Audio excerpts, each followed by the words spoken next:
पुणे पोलिसांनी अटक जरी केलेली असली तरी त्याच्यावर योग्य तपास करून त्याच्यावर पुढच्या काळामध्ये त्याला शिक्षा लागली पाहिजे अशा पद्धतीने त्याच्यावर कारवाई करावी अशी जनतेची अपेक्षा आहे। आणि मला तरी असं वाटतं की अशा नराधमांना शिक्षा झाल्याशिवाय बाकी गोष्टींवर आळा बसणार नाही आणि मला खात्री आहे की पोलीस प्रशासन तशी काळजी घेईल।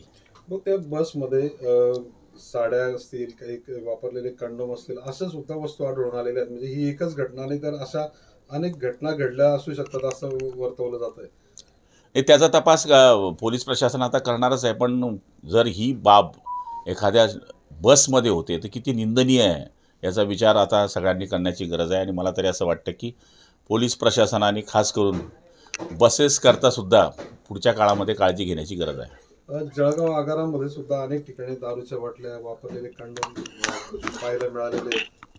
याच्या संदर्भात आपण पालकमंत्री आहात, याच्यात भविष्यात काय काळजी घेणार आहे सगळ्या बाबत? आजच SP ना आपण आदेश करू आणि तसं काही असेल तर त्या ठिकाणी डेपो मॅनेजर असतील किंवा DC असतील त्यांना या ठिकाणी कारवाईचे आदेश देण्याकरता सूचना केल्या जातील।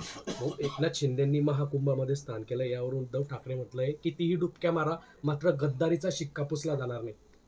आता गद्दार राहिले कुठे?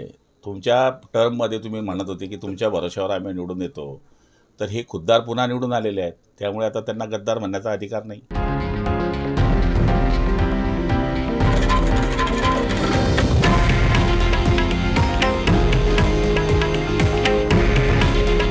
हे आहे देशातील नंबर 1 न्यूज नेटवर्क आणि आपण पाहत आहात TV9 मराठी।